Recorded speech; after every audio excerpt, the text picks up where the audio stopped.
With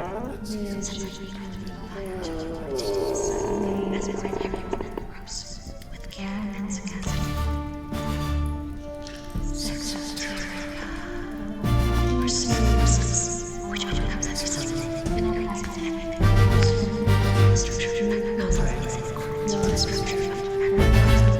And accordingly receives intellectual power to disappear so as the glorious with Sexoterica. And that's ultimately about what I thought too. So, and that's also a very indecent thing to do with a Raspberry Pi. But, and that's pie without the E. Hey, I didn't think it was that bad of an idea. It's a great idea. It's just indecent. To utilize a Raspberry Pi just as a glorified stopwatch? But that thing's a beautiful piece of art. It is. I want to see it sitting out. I know. And being it's used gorgeous. instead of in a box, you know? Right. You're right. It's beautiful. It's going to end up running our website. So anyway. Wow. Yeah. That would be amazing. Yeah. No, that's the plan. Our website's being run by a tiny, tiny computer that has rainbow lights. Exactly. And it's right here. No server out. Who knows where. And you got to love it. Anyway. I love you. I love you. I'm amazed that you can do that. I'm I very impressed. Thank you. I still have some tech tricks up my sleeve. But this is Sexoterica, so... Oh, is that what we're doing? Oh, whoops. Excuse me. Hello and welcome to Sexoterica. Yes, and most importantly, happy birthday to you. And I mean Ellen Sovryn. Oh, boy. It was a happy birthday. Yeah? Well, what made it a happy birthday? Was it all the confetti that was blasted? Oh, haha. Very funny. I had a wonderful birthday weekend, I should say. The Indeed. exact day of my birthday, I think we were driving most of it. Yes. But Yeah. prior to that, the place we were driving to was a very exciting place. Mm-hmm. And at least for me, because Sure. recently I've taken this weirdly unexpected deep dive into geology and rock hounding. So that's what we do now. And crystal magic, let's just, Oh, yes. Well, that's where it all kind of Crystalmancy. sprung out of. I think I was inspired because of our conversation about crystals and rocks and gemstones. For sure. And I also have a limited income. So instead of going out and buying $200 of crystals, I wanted to see if I could actually find them in our local area. Yeah, so you either spend money or time, right? That's the old thing. Yeah, And- but in this case, I'm doing both because I have to buy all of the tools and hardware. Oh, that's true. Yes. And that's what we did actually this weekend. We went mining in an actual mine. And every time I brought this up today when I was at work to people who were asking, like, how was your weekend? How was your birthday? When you try to explain mining to someone, they're all wondering, is it underground? Yeah, And right. do you, like, Where's the tunnel railway into and the wall? carts? And where's, who's wearing the headlamps and all this, right? And everything's super hot, And right? dangerous, and you're Yeah. covered in soot. So, I mean, is that what you said to them, though? It's like, oh, I was working the mines. Well, I did make that joke to a few people, and Sure. I think some of them got it at least. Like, the conspiracy theory that, like, we're bred for the mines because of the Anunnaki making yes. us have a innate desire for gold and other shiny things. Sure. So I think that there's some people out there that are aware that that's a silly little conspiracy theory that I like to poke fun at sometimes. Maybe that's why I always want to work the quarry. Anyway, go right? ahead. No, but this was an open air mine. It was a glorified pile of rocks. Well, where was this now? We went to the Herkimer Diamond Mines. The Herkimer Diamond Mines. We got some Herks. That's right.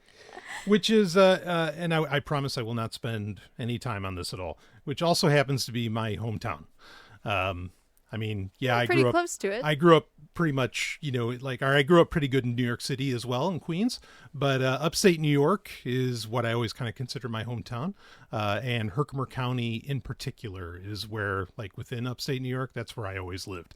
So, yeah. It's a beautiful place. It is. And I mean, I think we should say that quick because, saying you went to New York, everybody on fucking planet Earth, unless they live on upstate New York, live in upstate New York, they think of the city instantly. And this is the exact opposite. And no matter how many times I tell people, or if I have them go look up pictures, they don't believe it until they see it. Just how stunning upstate New York is. Well, like, go ahead. It's the Mohawk Valley. Yes. Right? It's in the Adirondack mountain range. So you're like dead center of the state of New York when you look at it. That's where we're at. Gotcha. Yeah. Okay. So how far were we from Buffalo? Many hours. Many hours? 5-6 hours west. Or, I mean, we're east of Buffalo, I should say. Sheesh. Okay. Yeah, that's okay. But that's the thing. It's huge, and it looks like there's nothing up there. Because, honestly, once you get at that, like that line of latitude of, like, Buffalo, Rochester, Syracuse, Utica, Albany. It's a huge state. Yeah. It's huge. But everything, and it's not just, it's huge. And everything above it. Like, there's no other cities, really. Like, it's all just fucking farmland. You know, and it's hills mountains and mountains, and state parks. Yeah, it's so gorgeous up there. Happens to be home of the Herkimer Diamond Mines, the world famous Herkimer Diamond Mines. Yeah, I just wanted to mention when we were driving through the Adirondacks, at one point I said to you, "This reminds me of Switzerland, like the countryside of Switzerland." Sure.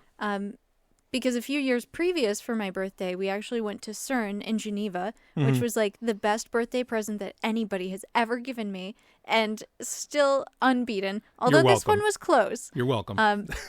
Both counts. No. But we flew into Zurich initially, and we had to take the train from Zurich to Geneva. Yes. And while we were traveling north of Lake Geneva, the countryside was so gorgeous. I've never seen anything like it. Like, such beautiful, smooth, rolling hills. They're all luxuriously green and lush. And then, like, on the other side, the south side, we're passing over Lake Geneva. And it was just incredible. And then this weekend, driving through New York, I saw almost the same thing, at least for a minute. Yeah. There were some Amish farms we were driving past. Oh, yes. We were right in the middle, lots of Amish. Almost on top of the mountains, looking down, and you could just see, like, hills for miles. Yeah. I mean, that's what I grew up in.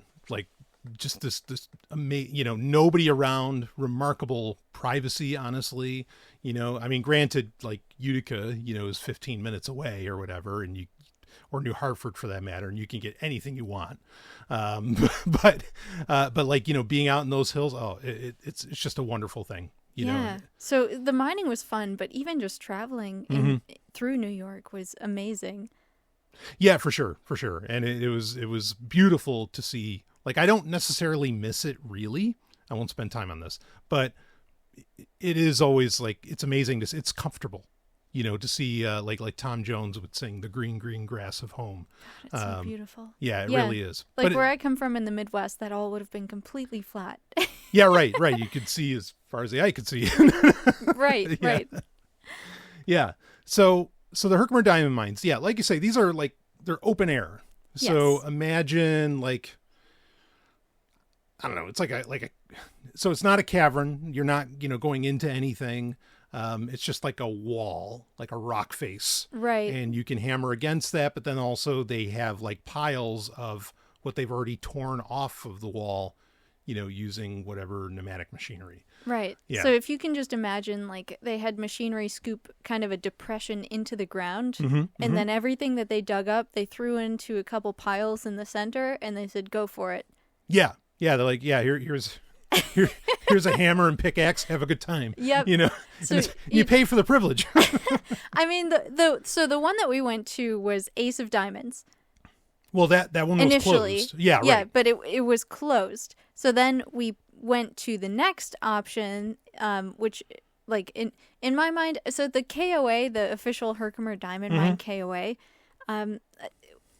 I wasn't feeling ready to try that one, mostly because that's where, like, families with children and dogs go. Yeah. And it's more for kids. Like, you're not really getting the mining experience so much as the family experience mining, right. from what I've heard anyway. So just based on that initial, like, research on YouTube that I did, I decided to go to a different mine initially.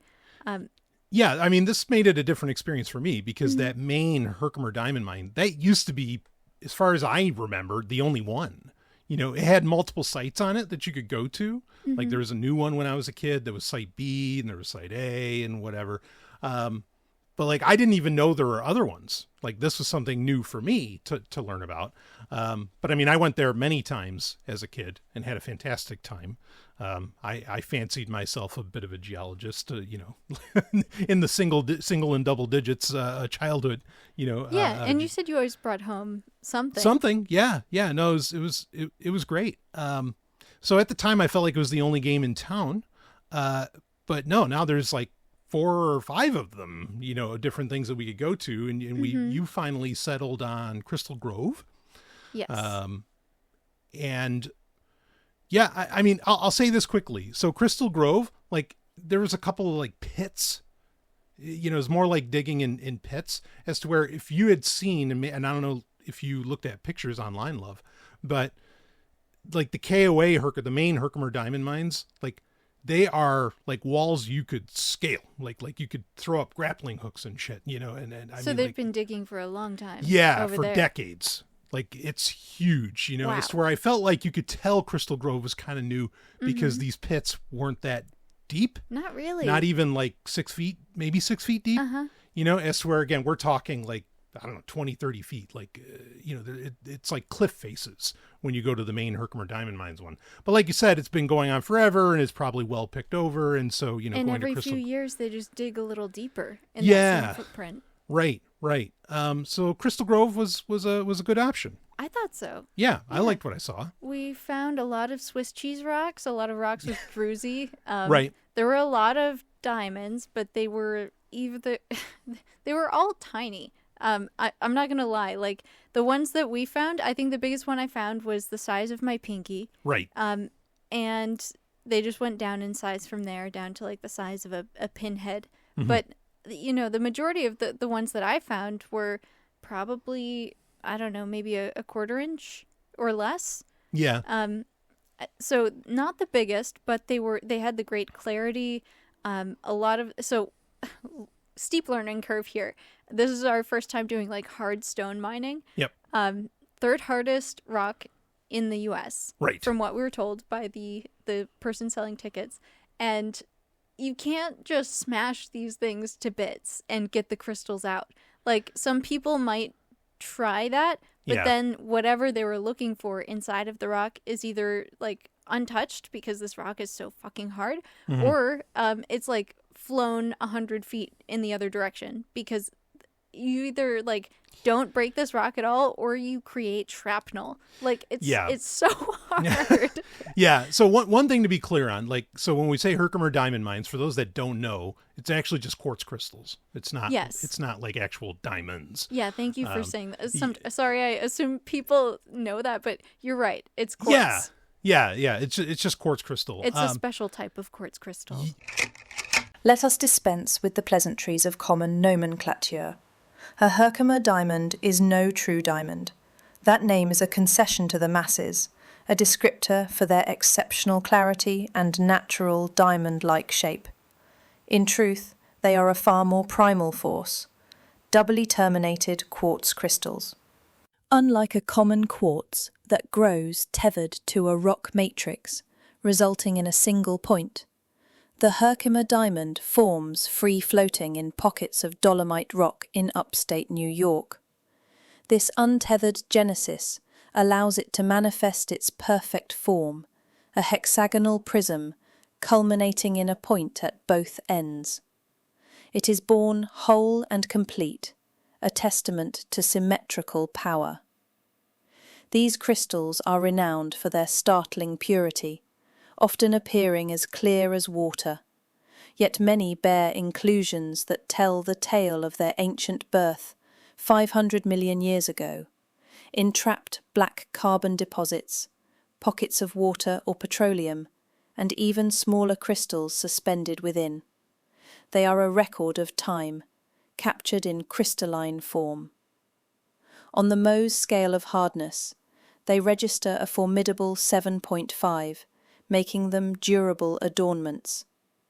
The Herkimer mines themselves are not deep, terrifying pits delving into the earth's bowels. Rather, they are surface quarries, open-air arenas where the dolomite host rock is exposed to the sky. This is a place of raw, physical engagement with the earth. One does not simply purchase a Herkimer. One earns it through strength and effort. Long before European invaders began cleaving the dolomite, this land was sacred ground. The indigenous people of the Mohawk Valley were the Mohawk people, who called themselves the Kanien'kehá:ka. This term is widely, though incorrectly, translated as people of the flint. According to oral traditions, Mohawk descendant Mike Tarbell states that the correct translation is people of the crystals, or people of the shards of light.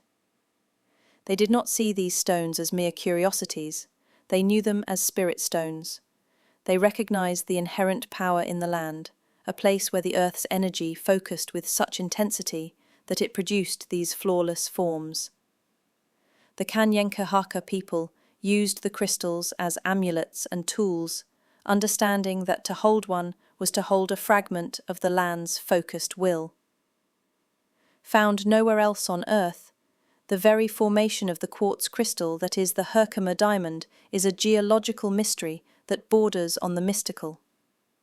The fact that they grew, untethered, in pockets of 500-million-year-old rock is an anomaly.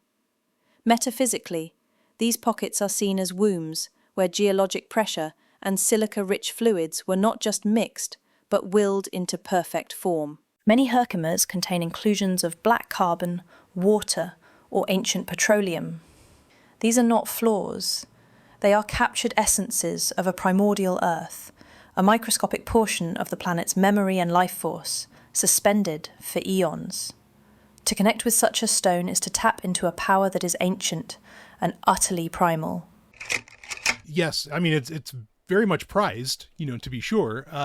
But it has a unique shape, and the clarity is also incredible. It's exactly like the clarity of a diamond, like a perfect diamond. Exactly. Yeah. So these are much sought after, including in the, shall we say, mystical/spiritual community. They are fans. Really? Well, you remember when you were getting me, I think this is actually my birthday gift, the scarab pendant.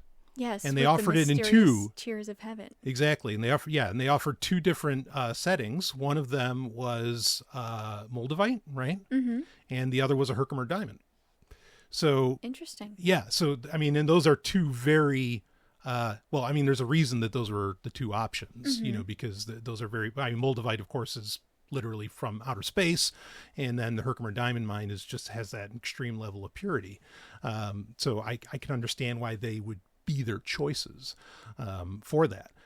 But to speak to trying to mine this stuff. So we got like an 8-pound sledge. They wouldn't let you bring in anything over 12 pounds. Not that you would want to, but no. Yeah. Because 8 is pretty good for what you need it for.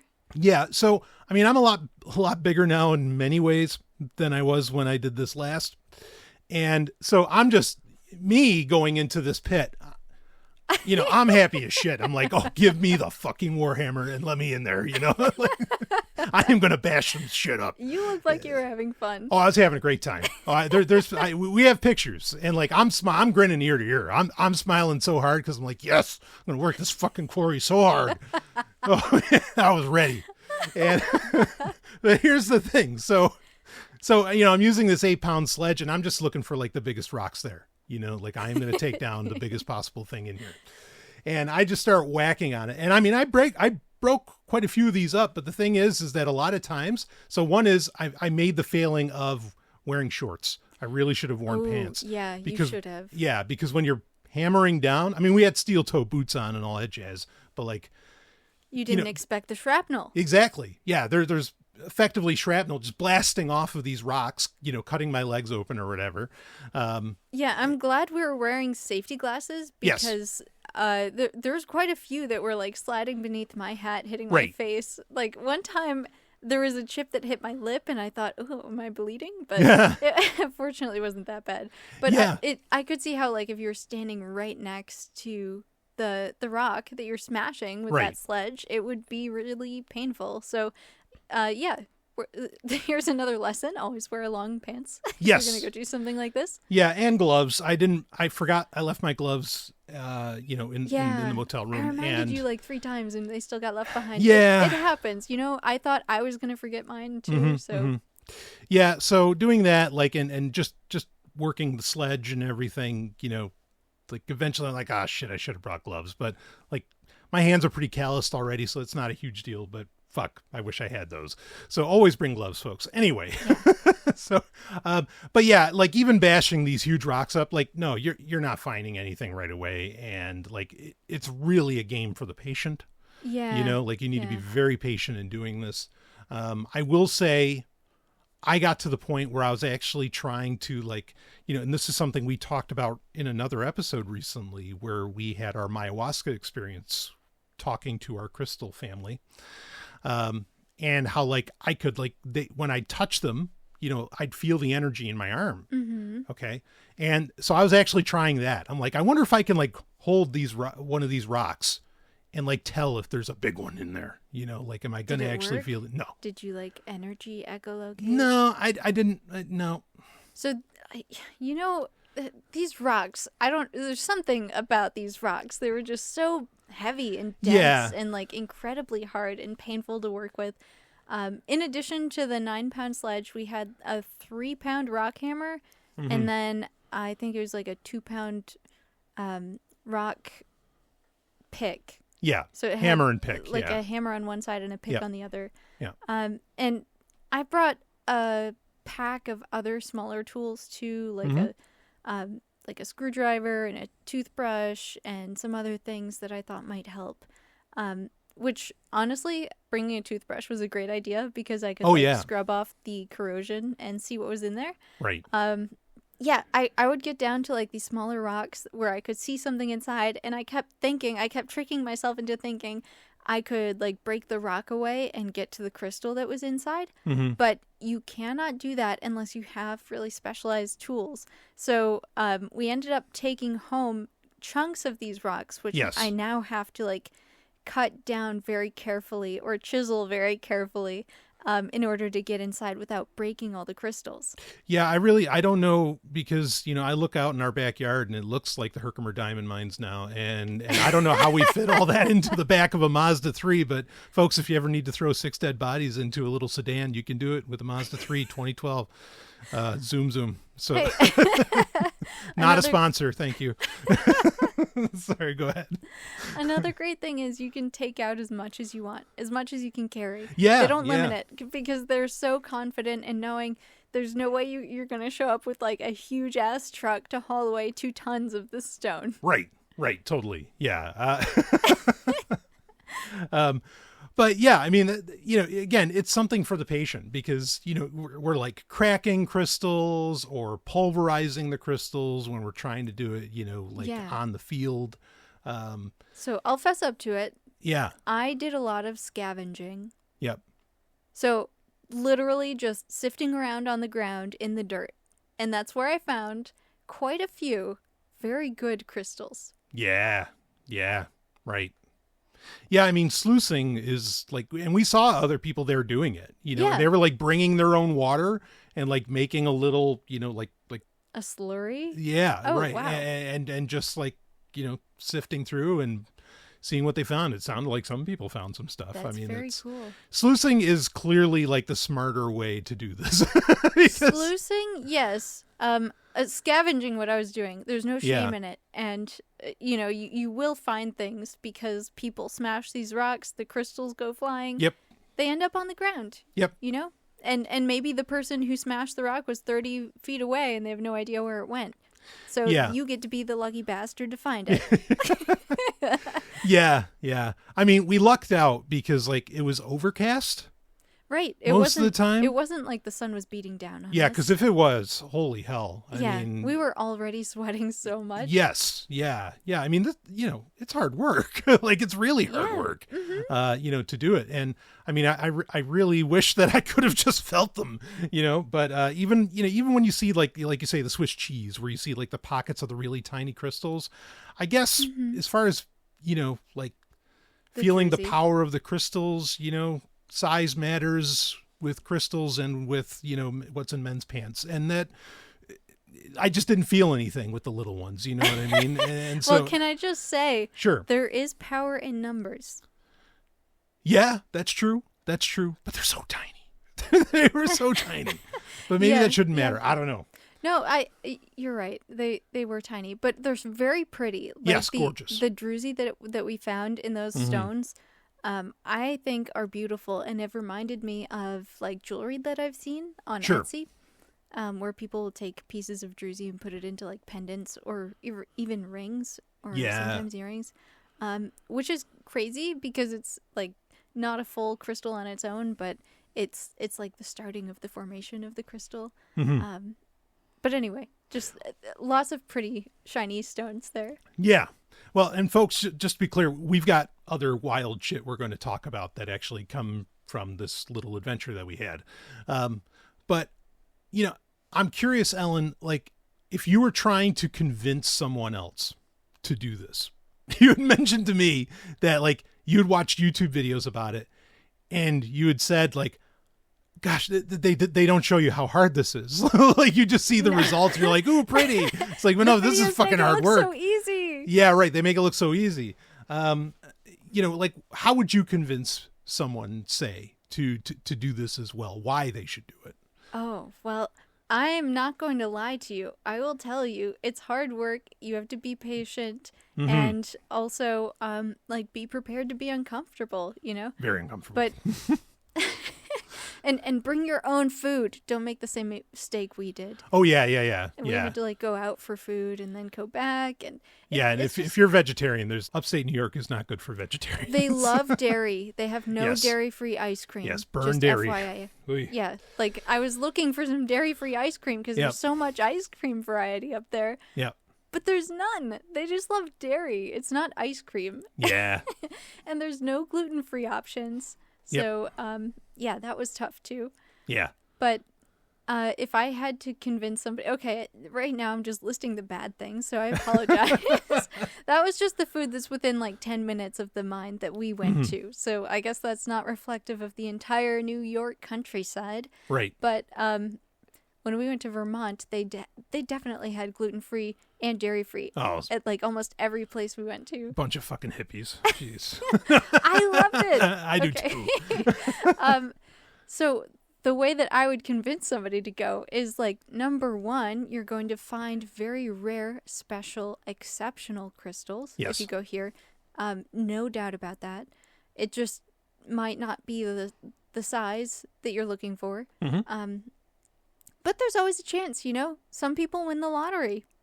Yeah, So sometimes you just find, if you go there, you're guaranteed to find something. Right. But sometimes, you find the big one for sure. Yeah. And then the other thing is you get to spend all day outside listening to bugs and birds. There's no traffic. It's so peaceful. The only sound you can hear is other people hammering away at rocks. Yeah. I really love that. Like, being a person who modern day life has to work in an office 40 hours a week. Right. Being outside all day made me feel like a kid again. And you showed me pictures and videos. I literally look like a child. Oh, you're great. You're grinning ear to ear too. You're so happy. Yeah. And you can tell. Like, I had the excitement of like a 6-year-old. Yeah. Gonna find him, Mommy. You're like, beat that rock's face in. Mm-hmm, I was beating it with the hammer. Yeah, I mean, I'm going to second that. Like just being out there, and at points the sun did kind of beat down a little bit. It wasn't totally overcast the whole time. The sun's beating down. You're hearing that sound of the hammer and the chisel and whatever, and the sound of like people dragging stone and whatever. I mean, for me, like I was having like genetic memory flashbacks. I was like, yes, here's my people building the pyramids for those assholes. Yes. Like and it felt very. I also felt even more at home in that moment. I was like, you felt in touch with yeah, your ancestors. yeah. It's like, okay, yeah, this is what we do, and sometimes they don't let us use a straw for the brick, and goddamn. Anyway, so depending, your mileage may vary on how that experience goes, but yeah, that was something anyway. Yeah. Okay. So the chance of getting something really, really special that online actually would probably cost you hundreds of dollars, or could cost you quite a bit. And also just the experience of being outside, I mean, yes, you're in nature. I don't think that's necessarily the way people think about nature, and that runs into its own. That's a separate conversation. But like you're outside again. You are in nature. You are you're working the field. It just happens to be a field of rocks, and you're working. Yeah, and I just realized something. And I'm sorry if this tangent takes us way off. Let's course, go. But I had the same sort of mindset creep up on me while I was there that I've felt in the past going to casinos. And I know how to break out of this and not to get sucked in, but everyone else doesn't. So like when you go into a casino, there's this thrill and excitement of gambling where maybe if you just play one more game, you'll win something, just one more, you'll win something. Right. Oh no, I lost a bunch of money. Well, one more, I might win something. Yeah. And you just can't shut it off. And every time you hear all the lights or hear all the sounds and see the lights, it just sets off all of this like happy chemicals in your brain. And people get so trapped in that cycle. And I'm not saying that there's like necessarily anything wrong with that, but I think the setting is wrong, because when I was in the mine and I experienced this, like, oh, just one more rock, I might find the big one. One more swing of the hammer. I had to swing the hammer. Yep. And after a few hours, I got really fucking tired. Yeah. And I couldn't swing the hammer anymore. Yeah. And you know what? I gave up. I stopped. You realized it's like, oh no, the slot machine is over. But the thing is, when you're in the mine, you never lose. You just keep finding more and more. The only way you could lose is if some jerk like came up and took your stash. Yeah. But who's gonna do that? Right. Really? Yeah. I mean, if we're in a fucking mine, you've got like millions of diamonds to choose from. You don't need mine. Yeah, I guess this is a situation where the house doesn't win. I mean, and you really can take everything out of the casino. You win it all. As much as you can carry. Yeah. Because the thing about these diamonds is like there's a fuck ton of them. But you have to work to get them out. For sure. Yeah. So like I think that in that setting, that sort of gambling mindset actually was like a good thing, maybe a beneficial thing. Yeah. And also the fact that it was like a physical experience, I had a natural stopping point. Right. Whereas I think in casinos that doesn't exist. Anyway, just thought that was interesting to make that comparison. Oh, I think there were people there who were feeling that. Yeah, they were feeling the gold rush. Yes. And they were like bringing their whole family, including their kids, and are like, yeah, keep picking, boy. I mean, like literally, like there was a guy there. There was one guy in particular. Oh, wait, what? Oh, yeah. He had like his kid. He had like a whole crew there, and some of them were his well, either his kids or his nephews or what, I don't know, but I mean, like, I don't know. He was taking this very seriously, and oh, geez, he's like running a child slave ring. Yeah, I mean, I think I saw them carry out like probably 14 buckets. I mean, like those, kind of heavy duty paint buckets. Big ones like at Lowe's or Home Depot. Carrying those? No, the kids weren't carrying them. I guess at least he was gracious enough for that.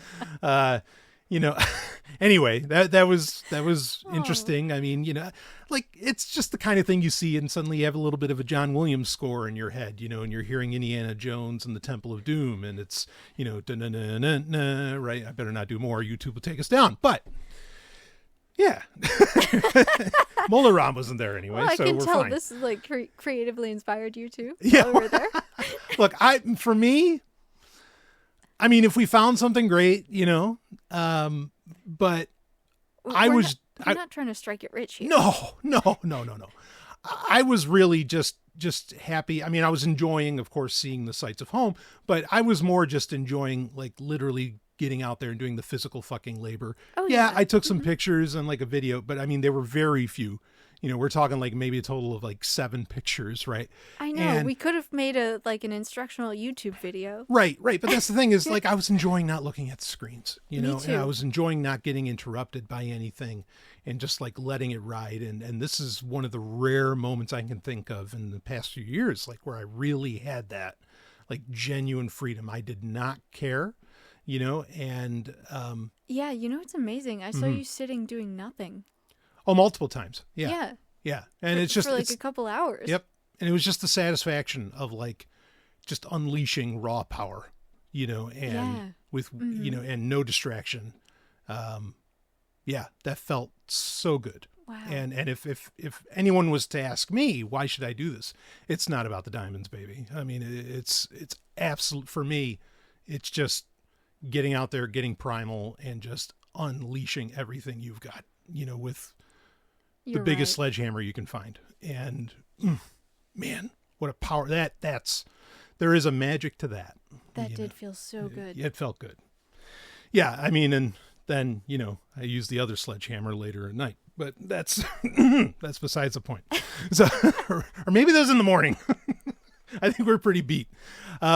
We were incredibly tired. Yeah, we were really tired and hungry. I Yeah. think we split a pint of ice cream and we fell asleep within an hour. Yeah. Well, but we did watch something. Yeah, so you're right. So it was the next morning, actually, when I broke out the jackhammer, and that's when, anyway, but that was in the middle of Utica. So, excuse me. So that night, so worn out, we were just like, we can't even think straight. We're done. Let's put on a documentary about Jesus Christ. We need to be saved. You know what I mean? Christ. No, But we you're right. really did. We did. Yes.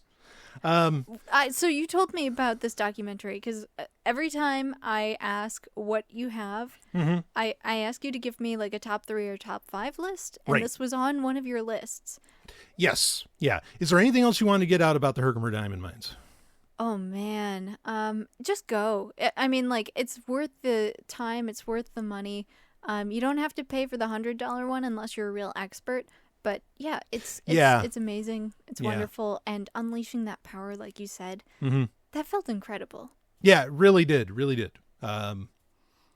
one of those things that's amazing actually in upstate New York. Cause like also, a comparable feeling was like Niagara Falls and going to, the Cavern of Winds. Yes, Cave of the Winds. Cave of the Winds. Right. The Cave of the Winds, and talk about feeling power. Oh, we did feel some raw power. That is something, boy, just take that extra 4 or 5 hours to get to Niagara Falls after you stop at the Herkimer Diamond Mines and get under that waterfall in the Cave of the Winds, and you will know power. Like, you'll know real power. Like, and The power of a pressure washer. yeah, I mean, but it's unlike anything. It is a genuine, mystical, ecstatic experience to stand under that water. The sensation is Right. unlike anything else I've ever experienced because Yes. it's coming from every direction. Yeah. It's bouncing off of all the rocks around you. Right. It's not just coming from up, it's coming from everywhere. Yeah. I mean, that's a real 1-2 punch of an experience because, like, go to the Herkimer Diamond Mines, you can feel how powerful you are or how not powerful you are.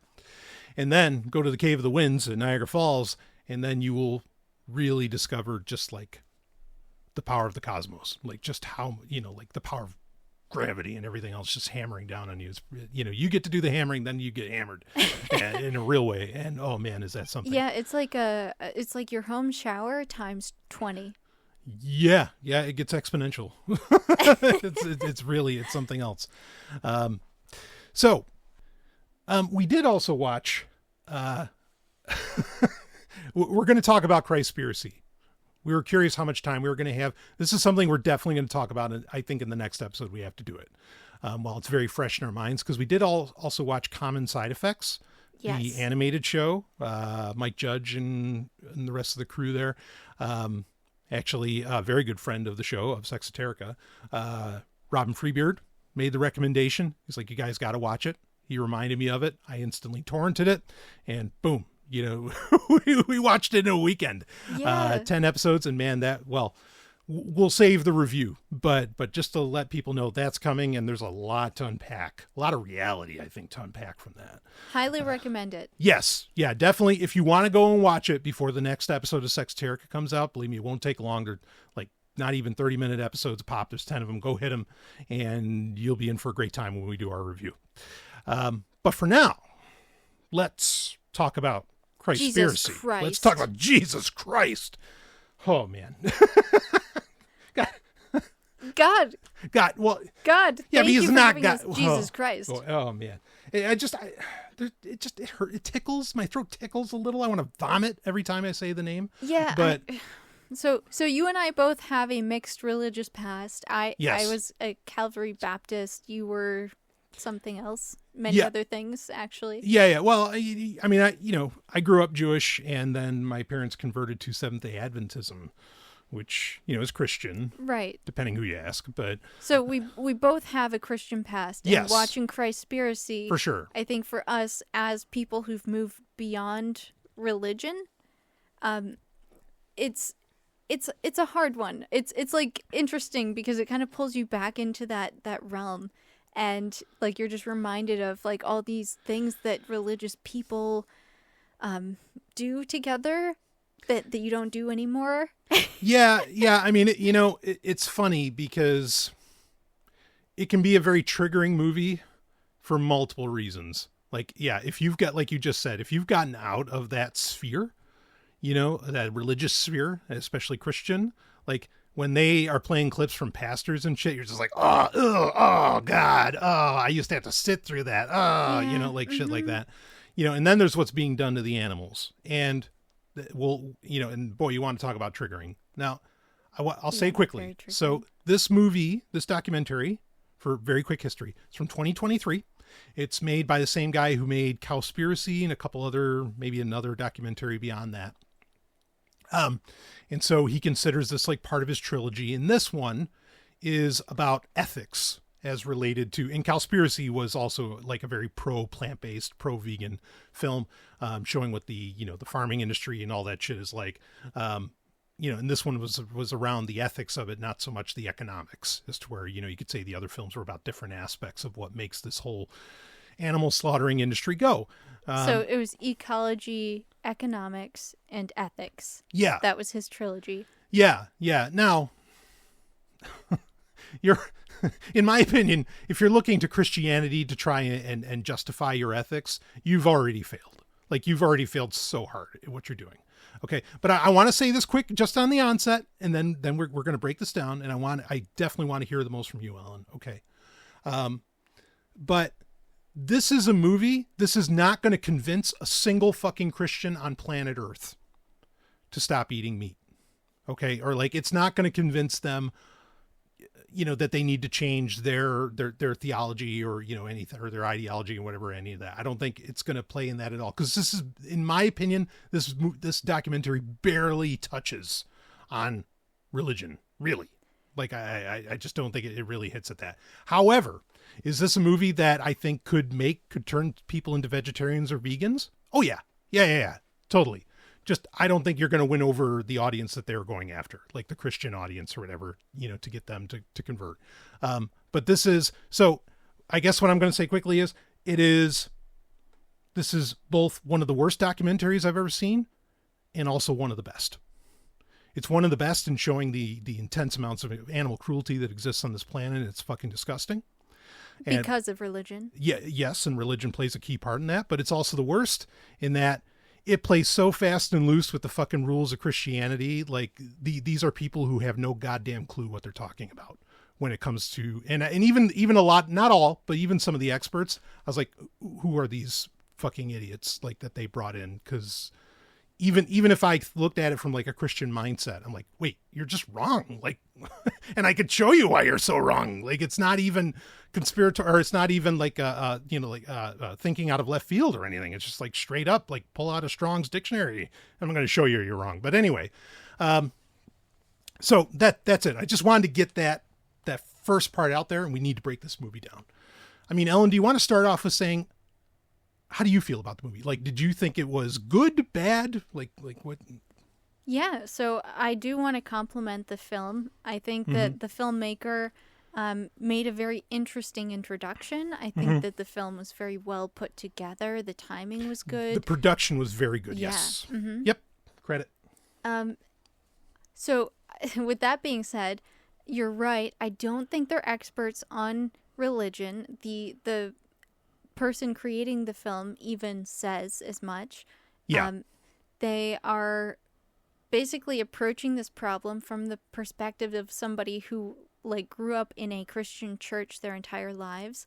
But as a person coming from a Christian church previously, I know that Christianity, as it's taught, at least in the way that I remember it, they read Bible verses to you.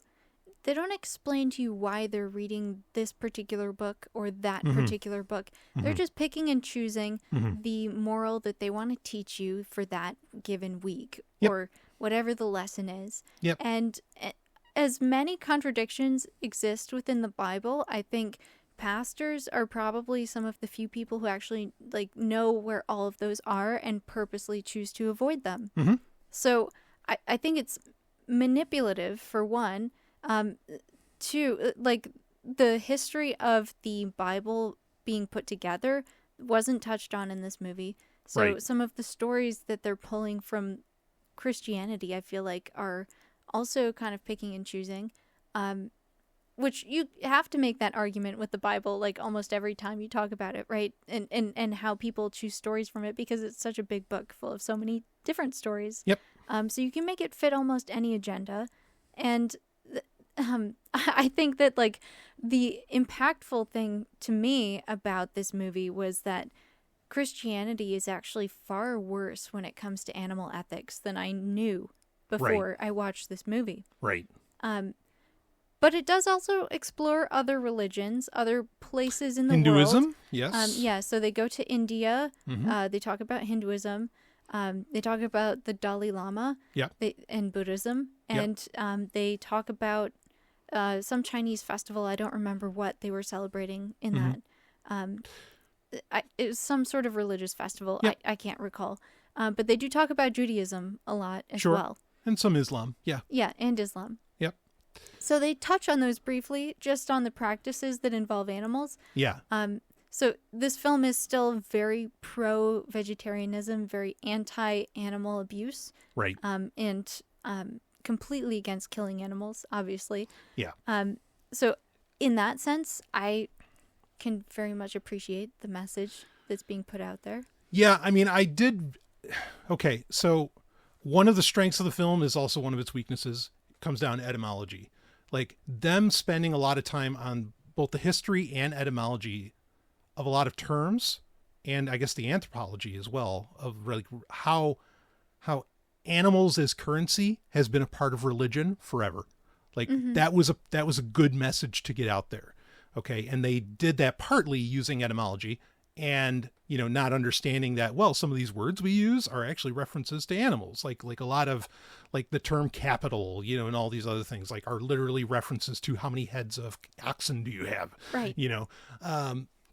And, you know, like that was very interesting, but then other times they're playing the etymology game and I don't know what the fuck they're doing, you know, and we'll get to that because there are some very key points that they just go way off the wall and like make themselves look very bad and would keep them from getting taken seriously, which is a shame. Cause like you said, I mean, this is a powerful film, like in what it shows you, what's being, and it's real footage of what's being done to animals in religious festivals or in farms or whatever. And I mean, it'll gross you the fuck out. And if it doesn't, I don't know, go get a rocket from Elon and go to fucking Mars and leave us alone, the people that actually give a shit about something. But anyway, because clearly you have no heart left.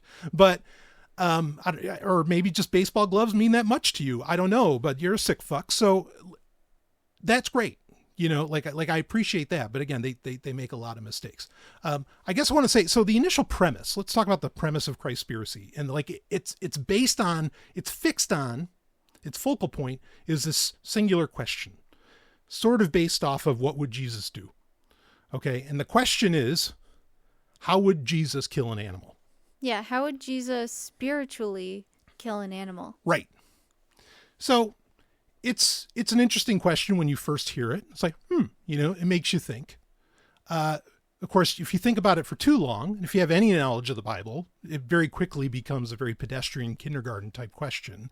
Because it's like, well, I don't know, Jesus is God, and how would he kill, billions of people? Well, either a flood or a lake of fire. Take your pick. I mean, I guess he has no problem, burning everything alive. And last time I checked, the book of Revelation doesn't say anything about saving the animals. So, I guess fire is the way that he'd do it.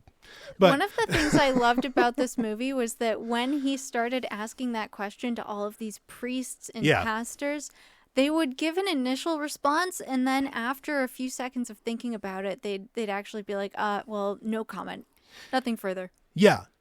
And it points out, and they kind of hit at this. I mean, there's a couple things in this that are very good, that have actually, I think this movie has inspired some very renegade in all the best ways, biblical scholarship lately. And I don't have to dive into that now if we don't have the time. But it was so much fun because all of these pastors were getting so uncomfortable. Yeah. Well, because one of the points they bring up in this, which is absolutely true, that most biblical scholars or pastors or whatever, they're just regurgitating what other people have said about the Bible, what other quote unquote biblical scholars have said. They're not doing any original research whatsoever. They're just regurgitating. And so when they get faced with a new question, even one as pedestrian as how would Jesus kill an animal, they're lost. They're like, oh, wait, does not compute. And you can see it on their faces. It's really great. So, I mean, I agree with you. I love that they're catching them flat-footed, with this. But folks, by the way, if you want to learn more about that, like how, most pastors and biblical scholars and whatever are just regurgitating stuff that's been written down for like over 200 years. D.C. Amon Hillman's work, I definitely recommend checking that out. Not mentioned in the movie at all, unfortunately, but whatever. So, so there's this, again, that central question. I mean, when you first heard the question, Ellen, like, do you want to share what came to mind for you? I wanted to hear what they had to say. Yeah. Because, in Christianity, there's this belief of dominion. Yep, dominion theology. Yeah. Right. So most Christians have a belief that what that means is that humans have the ability to take control of their surroundings, to take control of the animals, to take ownership, to take what they want, use it as, tools or materials or objects, whatever. Right. Just devalue everything in their path because they own it all. Yeah. And it all belongs to us. So we can do whatever the fuck we want. Yep. And so knowing that, I thought that maybe they would have some very heartless responses, but it seems like they knew that they couldn't say that publicly. Yeah, you do. Again, you keep seeing them catch themselves. Ooh, and even there's like a Catholic priest who goes, oh, I have to take this call or whoever it was. Or he's like, I have to take this call. So, you should go. Yeah. That kind of thing happened multiple times. It wasn't just a Catholic priest. I mean, so this comes out of a verse out of the book of Genesis, that man has dominion over the earth. And I've actually done write-ups about this, for our newsletter in the past. And, so there's the conception that, well, the earth was made for man. And actually it means the exact opposite. man was made for the earth. And that gets into a lot. Like there's a lot to unpack but from the that. etymology of the word dominion, they did break this down, didn't they? Right. And it's stewardship. Exactly. It's not ownership, it's stewardship. And those are two very different things. So you are the shepherd. You are the gardener. You tend the flock. You tend the fields. They don't belong to you. Yeah, exactly. So, but I mean, again, like that requires more modern scholarship and nuance that most people who are actually believers don't engage in. So yeah, I mean, I was glad that they brought that up. There were just lots of little nuggets that were very good in this, but then there were things that I don't know what the hell they were thinking in saying some of these things. They did have some great minds on there. James Tabor is amazing. They only talked to him for like 5 minutes. They should have given him half of the fucking documentary, but they didn't. But whatever, they got him in there for a little bit. I love that they brought in the guy who basically open sourced the Dead Sea Scrolls. Most people don't even know that story, that like the Dead Sea Scrolls were being kept secret from everybody. And one guy was finally like, fuck this shit. Like we're releasing this to the public. And he did it.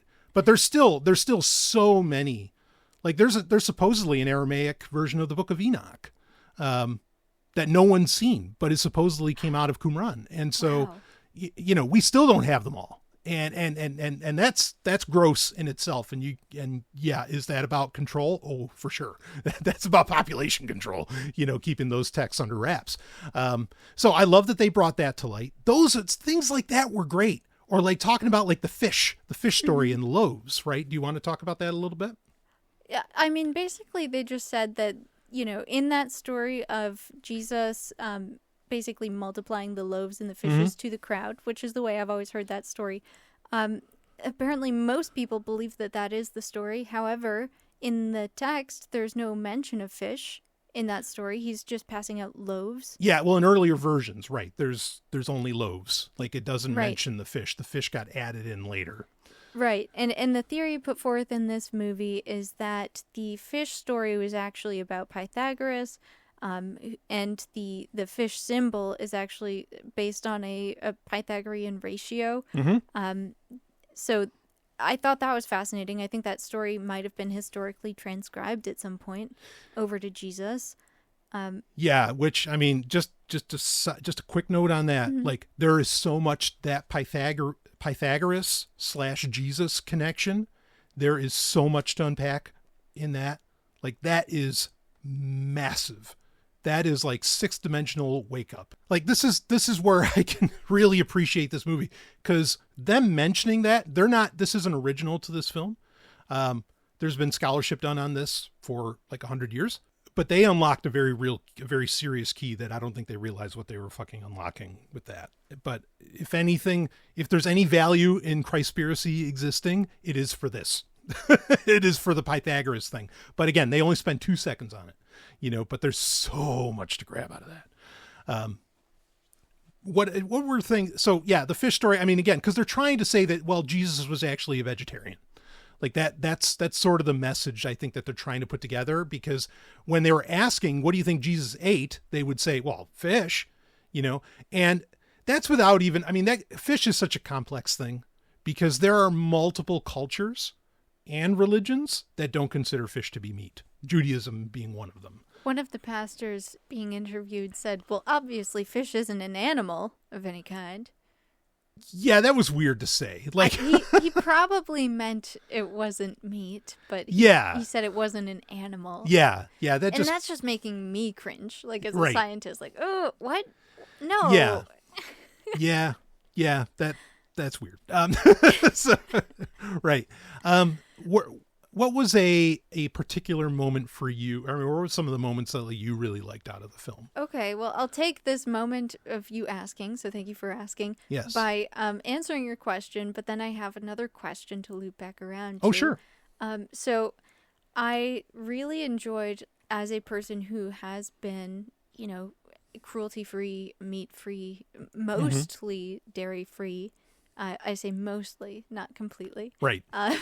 For ever since I was a kid, basically. So like for more of my life than not. Like the last 16, 17 years almost. Sure. I've been a vegetarian or a vegan. There's some periods of time where I was pescatarian in that. Yep. But essentially, I haven't eaten meat in like 16 years. Yeah. Besides one time in Europe, but anyway. Right. I'm saying, like, when in I Rome. Totally am on board with the message of Sure.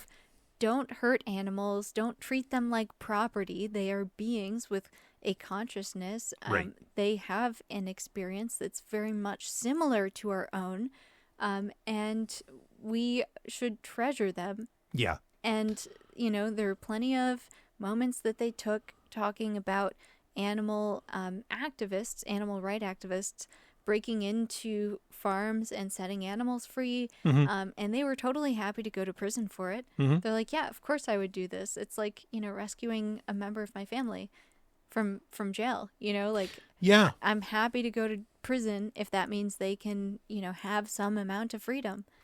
And Yeah. Go ahead. Well, I was going to say, I mean, it's a natural human reaction to killing something. And they even brought up in the movie, again, this is where the movie shined, when it was showing off what I call the concept of Das, the dignity of all species. Okay. Like when they're highlighting that, this movie shines. And like they even show that there are entire like farms or slaughterhouses, they literally hire prisoners, or convicts that are on parole to do the killing.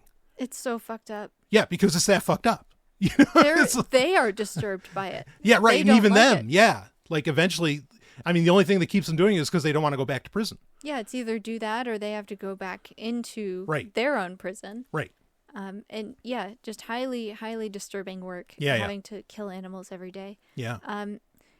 I think the most impactful part of that portion of the movie was when they were talking about like how would the Dalai Lama eat meat spiritually, and because the filmmaker believed that the Dalai Lama did not eat meat, but in Right. fact he does, and he was talking to some different Buddhists about like, well, how is this possible? And in their system of beliefs, if they're not the one killing the animal, then they're free of the karma that comes along with eating it, which is like weird gymnastics to me.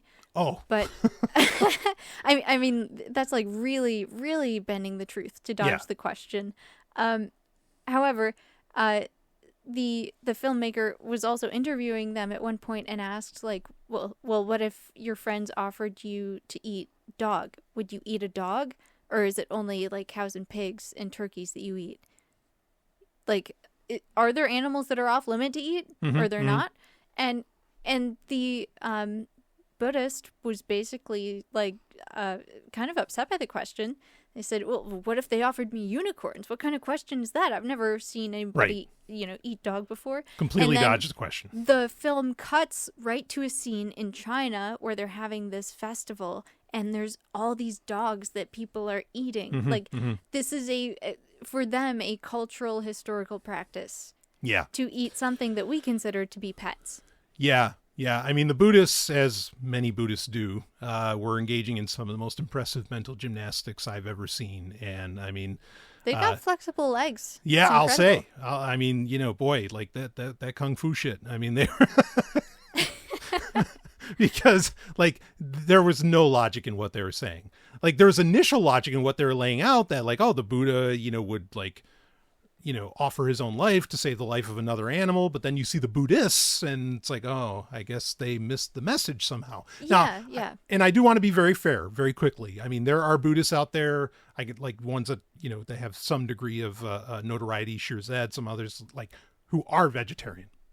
Like they won't eat Sure, meat no of matter what. course. They'll follow what Buddha said about, no killing flat out. They follow that. So I want to give credit where credit's due. But these Buddhists, holy shit. What are you doing? But please continue. Yeah, I just thought it was a very effective way to make the point. To Yeah. cut to showing exactly why that is a ridiculous question. Right. And that part almost like broke my heart because there's this guy who was rescuing animals there, and he's, talking about his experiences. Yeah. So very touching moments in this movie, very deeply emotional, but it's mostly about rescuing animals, giving them a chance at life, setting them free of harsh conditions. Right. So that circles back around to the question that I wanted Please. to ask you, because there's a certain period of this film where they're talking about the ancient temple and what would have been done in those temples. So I guess I want to hear from you, what's your thought on the amount of sacrifice that was going on in the temples, around 2,000 years ago? Yeah. Like what created that situation where they needed entire sewer systems for the amount of blood that was coming out of these temples, because they were slaughtering so many animals every day? Yeah. Okay. So we have, obviously you have Torah, you have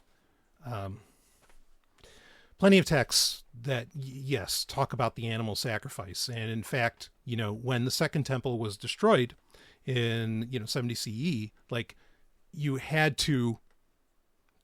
Judaism had to come up with an entire new system to replace the sacrificial system. Okay. The rabbis in particular. Now there's multiple Judaisms. In fact, the movie spends some time on this, which is where it gets weird. And they fall flat on their face. Because another crux of the movie is when Jesus is flipping over the tables, the money changer tables in the temple. And we'll probably talk about that in a minute. So very quickly, a key thing to understand is that when it comes to the Old Testament, there are multiple different ideologies expressed through multiple different authors. And I don't mean Ezekiel and Malachi and, Nehemiah and whatever. I mean that there are different groups, different ideological groups that are sometimes writing the same books within the same books. This is Biblical Scholarship 101. That, Christian pastors don't believe, and a lot of rabbis might not believe or whatever, but that's the facts. Like when the reason the Bible contradicts itself, including the Old Testament, the reason it contradicts itself is because you have an ideological battle going on within that text. Okay. And there is clearly a group who is really hot on animal sacrifice. Oh, it just gets them so hot and bothered. It gets them going, baby. And, make that sweet savor to the Lord. Yeah. So, but the funny thing is, and you actually see this contestation in Torah from the very beginning. You see it from the story, from the Genesis narrative. And you see it in the characters of Cain and Abel. Abel sacrifices a lamb. Cain brings the first fruits, meaning he literally brings like vegetables and fruits as a sacrifice to God. Okay, supposedly one of those is right and the other is wrong. Well, history is written by the victors, not by the person who's right. And so that narrative comes in very, very quickly within like the Cain and Abel, concept that no, animal sacrifice is the right way to go. Okay, even though you see the alternative sacrificial system, which has no animals getting killed.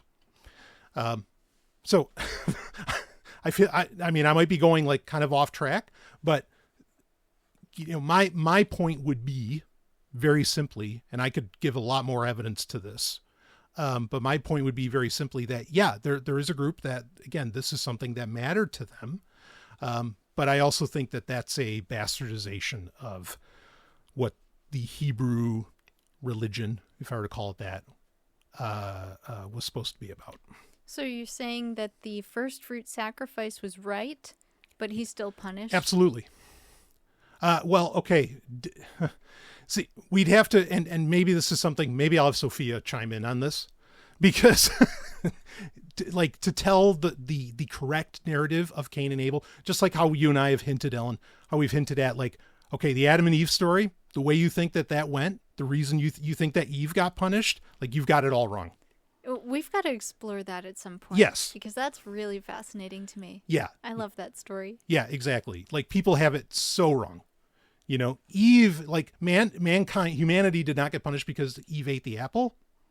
Okay? There was something that Adam did, which is the reason. And Rabbis know this. I'm not making this shit up. We're going to, that's the tease. We're going to save this for another episode.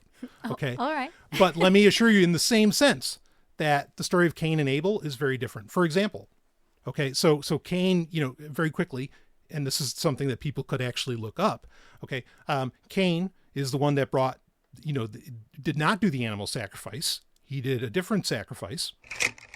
In the story of Cain and Abel, what did Abel truly offer? He brought a lamb, a life. He acted as a predator, taking a nephesh, a life force in Hebrew, that was not his own and offering it as tribute. This is an unevolved sacrifice, using the only currencies that the unevolved understand, violence and blood. There is nothing holy in this. There is no transformation, no evolution. Abel's offering was an admission of his own powerlessness. He acknowledged that the greatest thing he could offer was a life created by God, not a thing forged by his own hand. Abel's sacrifice was pious, yes, but it was also an utterly submissive gesture. It was the sacrifice of the subservient, of the unevolved. Now, look at Cain. He, as the son of Adam and Eve, was the first builder and the first vegetarian. He did not simply find something to kill as his brother did. He created. Cain brought, as Genesis states it, the fruit of the ground. Consider the sheer force of will in that simple phrase. He did not bow to the chaotic whims of the hunt. He imposed his own will, broke the soil, planted the seed, commanded water to his purpose, and through relentless labor transformed inert dirt into life-sustaining creation. There is nothing more godlike. His offering was not of a life he had taken, but of a reality he had forged. It was an offering of intellect and creation. It was the alchemical sacrifice of a man who was not merely a creature upon the earth, but a co-creator with God. He offered not a bleating lamb that should be protected rather than killed, but rather the first fruits of humanity itself. And perhaps it wasn't Cain that was jealous. Perhaps it wasn't Cain that started the fight with his brother. So why was Cain's offering rejected? The common answer is that Cain's heart was wrong, or his offering was second-rate. This is a convenient lie for the timid. The truth is far more potent. The rejection was a test. God was not displeased with the offering, he was testing the man. He was presented with two forms of worship, the passive, bloodletting piety of Abel and the active, creative mastery of Cain. By rejecting Cain, God was asking him a question that echoes through eternity. Your creation is magnificent, but can you master your own spirit when faced with adversity? Can you withstand the harsh forces of the cosmos? Cain's punishment was not to be destroyed, but to be made an immortal wanderer, protected by the cosmos itself. He was cast away from his family and made the father of all human invention. Cain's sacrifice was superior because it was an offering of man's divine potential to create. Its rejection was the true birth of humanity's ascent, the moment we stopped being merely God's flock and began the magnificent project of becoming co-creators of the universe. Now, what is the soul type in Judaism of the priesthood? The soul type of the priesthood is actually of Cain, not of Abel. And that's a hint that the right way to send a sweet savor to the Lord, like you said earlier, Ellen, the right way is to actually not do it with animal sacrifice. Wait. So what's a soul type? Oh. Ooh, doggy. Oh, that's a lot. Maybe I'll have Sophia chime in on that one too. Okay. So we can, yeah. All right. What's a soul type? The reality we inhabit is a wreck, albeit a beautiful one. The Kabbalists teach that in the beginning, the Ein Sof's infinite light, the Or Ein Sof, poured into the vessels of creation, the Sephirot. But the light was too potent, the vessels of the lower worlds too weak. They shattered in a cosmic cataclysm known as the Shevarat HaKelim, the shattering of the vessels. Holy sparks of divine light were trapped in the shards of the broken vessels, which became the klipot, the husks of negativity that form the basis of our fallen material world. The first man, Adam Harishon, was the intended remedy. He was a cosmic being, containing within his soul the neshama klalit, the collective soul of all humanity. His task was to perform the tikkun, the rectification, by sorting the holy sparks from the husks through a single act of holy will in the garden. He failed. His so-called sin was a second, more intimate catastrophe. His universal soul, which contained us all, shattered. It did not break into neat, clean pieces. It exploded, and the fragments intermingled in a state of profound spiritual chaos, a hit balbalut. The soul type of Cain became entangled with the essence of Abel, and both became encrusted with layers of klipot. This is the metaphysical reality. We are all fallen, fractured sparks of a single great soul, born into a world of exile. The purpose of our existence, through cycle after cycle of reincarnation, or Gilgul Nishamot, is to find our original soul type and separate it from the foreign essences that cling to it, and perform our unique part of the great rectification. Your soul type is the signature of your original spark, your primordial root in the soul of Adam Harishon. In Kabbalah, the 5 levels of the soul are the what of the soul, but the concept of the soul type, or shoresh neshama, the soul root, is the who. This is not a metaphor, it is taught as a spiritual reality. Every soul in existence has its primary root in one of 3 figures: Cain, Abel, or their brother Seth, who was born to be the synthesizer. Cain is the archetype related to Gevura, which, among other aspects of the Sephirot, represents strength and discipline. Souls from the root of Cain are defined by their immense power, their drive, their intellect, and their will. They are often the kings, the warriors, the scientists, the engineers, the architects, and most importantly, the priests consciously engaging in the repair of the universe. Human females, the daughters of Eve, as a particular talking lion once called them, can have a unique connection with the Ein Sof and its representative Shekinah that affords them a very different soul root that is laced with incredible power, love, and mystery.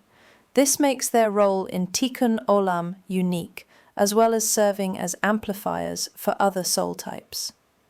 To fully understand this, an exploration of the 5 levels of that which is commonly called a soul is required, but that is knowledge for another time. So that's how that goes. But Integrating future knowledge. yeah, that's how the soul works. No, okay. So yeah, I mean, like, and that's the sad part with this movie is I think this movie engages in horrible biblical scholarship. Absolutely fucking horrible. So tell us about the part that actually broke the movie for you. Yeah, absolutely. I will. So like it does this, but I don't disagree with the movie ultimately. Right. Mm-hmm. Like, yes, like you're right that if you're trying to make the claim that the Hebrew faith was vegetarian, yeah, I agree. They're on point with that. Yeah, like you're not wrong. Conclusion's right. Right, and if you're saying to me that the animal sacrifice system, the entire temple system as we know it, was outdated, and was barbaric, yeah, you're completely fucking right. I mean. Yeah, so how did it get to that point? I think I keep asking you questions, Sure. and you didn't get a chance to finish the original answer to my question, which was like, how did it get to that point that they were sacrificing so many animals every day? Okay, so we heard up to the story about Cain and Abel, the Cain sacrifice of first fruits, right. Abel's sacrifice of the animal, but God chose the animal sacrifice to be pleased with, even though priests are sharing a soul type, to Cain? Yeah. See, yes. And so, this gets weird because like, to give you like a full comprehensive answer on this, okay, like the full answer I would end up saying things that would come off crazier than some of the shit they said in the documentary, and that require their own documentaries, like to lay out. But I will say this, and this gets exactly to what you asked. All right. About what broke the movie for me. Okay. So there is a verse in Jeremiah, in the book of Jeremiah, that's in the Old Testament. Okay. In the book of Jeremiah, where Jeremiah is yelling at the priests saying that God doesn't care about animal sacrifices. It's exactly what the fucking verse says. If you read an actual translation, like if you go read the New International Version, you're already fucking lost anyway. And, or if you're reading the King James Version, you're going to get like, you're completely off point and you're already thinking the answer is 1776. And no, actually the answer would be 1789 on your head. Okay. And, and by that, I mean the French Revolution, and take that for what you will. Anyway. Okay. So sorry, I just get so tired. Ouch. I just get so tired. Well, yeah, guillotines hurt. So I just get so tired of these people. That's why you have to cut your hair before you get into one. Right? I mean, what the hell? Like, they did it to the cows. If you think it's okay for the cows, why are you freaking out about Marie Antoinette? Anyway, okay. Yeah, isn't that like the halal versus the kosher way of killing? Yeah. Hey, if the French Revolution happened, but it was like Jewish, Right. they would rotate the person 180 degrees before slicing their head off. But kill me over that, right? Because like, oh no, I didn't. I turned the cow too much, and took the head off. So Right, because in the halal tradition, it's only 90 degrees. right. Anyway. Okay. So in the book of Jeremiah, all right, there is a point now. Okay. So yeah, so this is where it breaks. So we get to the story of where Jesus is flipping over the money changers' tables. Okay. Now this story is unique in the New Testament because it's Jesus on fire. He's Now, mad. Yeah. Okay. Now, granted, he's also on fire in the beginning of the book of Revelation, but that's a different story. Yeah, like Okay. completely flaming. Yeah, like he's literally, yeah, right. I mean, just gay as a hatter. No, wait. I don't mean flaming like he's literally like his eyes are, he's on fire. Okay. Gray beard, all this stuff, whatever. All right. So this story gets used for all kinds of things, like all kinds of weird ass justifications. It's usually called the Den of Thieves, correct? Right. The Den of Thieves. That's, he said this is supposed to be a house of prayer. You've turned it into a den of thieves. Okay. And Allegedly. yeah. We'll break that down. Okay. But this story gets used by communists to say, oh, we shouldn't have money. This story gets used by anti-Semites to say, see, the Jews are fucking evil. And Jesus was trying to call them out. And newsflash, folks, like, you don't have to be an anti-Semite. You don't have to hate Jews. Jews already hate each other enough. Like you can actually go into the history at that point, and even in like as early as 800 BCE, you can find where like Jews are writing, "Hey, we think the priests running the temple are actually the spawns of Satan." The Jews are actually the greatest arguers in the history of the planet. It's what we do. Yeah. It's just what we do. And it's a sport. Yeah, for right. you. It's a sport. It comes off as funny. Sometimes people die, but then we all still laugh, and I mean, the blood's already flowing from the cows. So what the hell? Or, from the goats. Anyway. So, okay. So this story gets used for a lot. Now, in this instance, and of course, these people aren't the first person to point this out. And thankfully they had some of the authors on who actually were the ones that originated, or brought this point up so what the money changers were selling, they were selling acceptable offerings. They were selling acceptable sacrifices, right? Goats or heifers of the right, just the perfect conditions and everything that was really needed. So and this gets at the central crux of the film, is basically that what Jesus was really saying was, or the reason he was pissed off is because they were engaging in animal sacrifice. They had nothing really to do with the money. It was more about, you are barbarians, and, stop killing these animals right now. So, but this is where the film fails. Okay. Because, so when you get, all right, here's what it seems like these people have the movie makers, the documentarians, have no idea about. And I have a very hard time believing that anybody they talked to didn't tell them this. Like, this is very strange that they omitted this, because it kills their entire film. The New Testament in its entirety is written in Greek. The whole damn thing is written in Greek. The original text? Yeah. Yeah. Like, we don't have the autographs, but everything that we've got is in Greek. Okay. So at one point, perhaps it was in Hebrew, maybe? No. Yeah. I mean, like, we could get into the Gospel of Q. Maybe that was in Aramaic, but I doubt it. And part of the reason I doubt that is because, of course, you have the Synoptic Gospels. You have 4 Gospels: Matthew, Mark, Luke, John. The Synoptic Gospels are Matthew, Mark, and Luke. They're called synoptic because they all sound the same. Like, they're copying each other. And, for a while, scholars thought that basically Matthew and Luke, the longer versions, were just copying the shorter version that is Mark. But now, actually, the belief is like, no, they were both based on some older source. And so they're using the same exact Greek words. So the Q document, if you're to believe in this hypothesis, not the conspiracy, not QAnon, okay, but if you're to believe the Q conspiracy, or the Gospel of Q, that there is an original document that exists, then that was also in Greek. Like, that's what makes the most sense. The Gospel of John's a different story. That's a Gnostic text anyway, that somehow got slid in. But so here's the problem. Okay, so now let's go to the original Greek. That's a good thing to do. And when you do, you find out actually den of thieves, not good, not accurate. Like that's thieves is not the right word to use. The actual better word to use would be robbers. Because what would the difference be between thieves and robbers, Ellen? Oh, so the main difference, it's kind of a nuance, but it Sure. is that thieves are more sneaky. They're Stealthy. Stealthy. Yeah, they do things undercover. Whereas robbers don't care if you notice what they're doing. Right. They're going to continue robbing. So they tend to use violent force as necessary. Yeah, it's more like plunder. It's like plundering, right? Taking by force, not by stealth. It's the pickpocket versus the knifeman. And yeah, exactly. And so the word there is better translated as robbers. Okay. But it's a Greek word. Like 100%, it's Greek.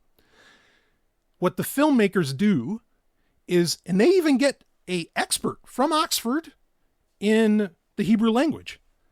Now, wait. What did I just say? They got an expert in the Hebrew language. They didn't get a Greek expert. They got an expert in the Hebrew language to translate the Hebrew term that Jesus says. But wait, what did I just say? The New Testament's not in Hebrew. Sure, Jesus might have spoken Aramaic, but we don't have Aramaic texts for they don't exist. And so there's this huge flaw. There's a word that they're looking at. It's a Hebrew word.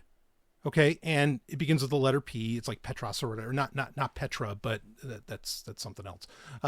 But anyway, and they're saying, well, that word better translated means violent ones. Okay, they're not wrong, but where the fuck did you get a Hebrew word out of a Greek text? It's not there. Like, we know the word, the actual Greek word begins with the letter A even. Again, they come off looking so stupid. They didn't explain why they chose a Hebrew text or Hebrew translation. No, they made, and I've been thinking about this literally for days. No answers on Reddit because whatever. Look, Reddit is good for some things, but this is too specialized for Reddit. Yeah, exactly. So Dr. Divinity Brian Sovryn's got to come in. And I'm and I'm trying to think what the fuck are they doing? They just can't be this stupid. I think they were hedging their bet that 99% of their viewership isn't going to know that the original text wasn't in Hebrew, and they're going to buy it completely. Yeah. Yeah. And that must be it. And because this is the keystone to their presentation. Yes. Yeah, you're right. This is the centerpiece. Yeah, totally. The only thing I can think that they're doing, I mentioned the book of Jeremiah earlier. So in that moment, Jesus is actually like referencing the book of Jeremiah. Because like I said earlier, how Jeremiah is yelling at the priests, saying to them, you idiots, God doesn't care about animal sacrifice. You know, like he's telling them straight. That in that same moment, he does pull a reference to a den of thieves. Hundreds of years before Christ. And so the only thing I can figure is that what they did without telling anybody is they're like, okay, well, Jesus is quoting the Old Testament, which he does. He does often in the New Testament, okay? And he's quoting the book of Jeremiah. And in the book of Jeremiah, which would have been Hebrew Aramaic or a mixture, would have used the Hebrew term. And that term would mean violent ones. They're not wrong about that. Yes, that word would mean violent ones. Okay. But like that, you know, you can't say that, well, because Jesus was actually like quoting or, you know, like kind of quoting, and it's really quasi quoting the book of Jeremiah. It's more like, it's more like poetry, right? Where it rhymes. It's not the same, but it rhymes. And that you can somehow use the Hebrew word from the book of Jeremiah and say, well, that's clearly what Jesus said. No, like, no, that's not how that works. We've unlocked this door for this documentary. Mm-hmm. We now know what the secret is within the chest, which is that they either purposely or ignorantly didn't tell the truth. Yeah. About this translation. So, now that you've uncovered this amazing discovery about the den of robbers, what do you think? Does this change your interpretation of that story? Of the Jesus story? Yes. I mean, I don't have a favorable view of Jesus, even from a historical context. I mean, if that event even really happened, and that's a big if that event even really happened,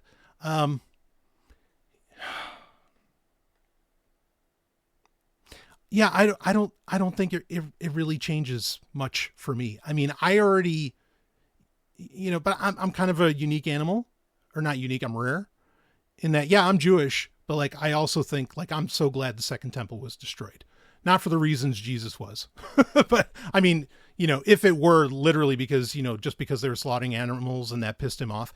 Okay. Like, sure. I'm with you on that one. I'll flip those tables too, you know? So I guess I have some empathy for the situation in that sense.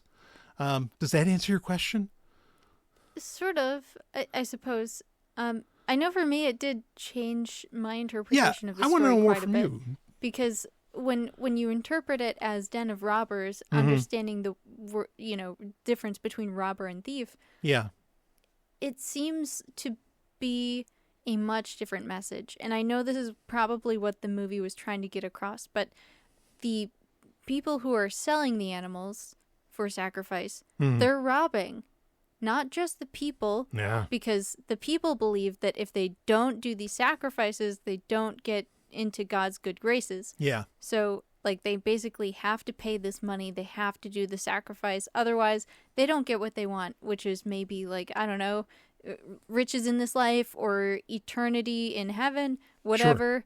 Sure.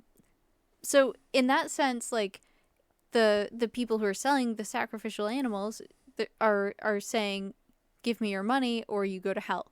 And then so that is sort of like a forceful bribe in a way.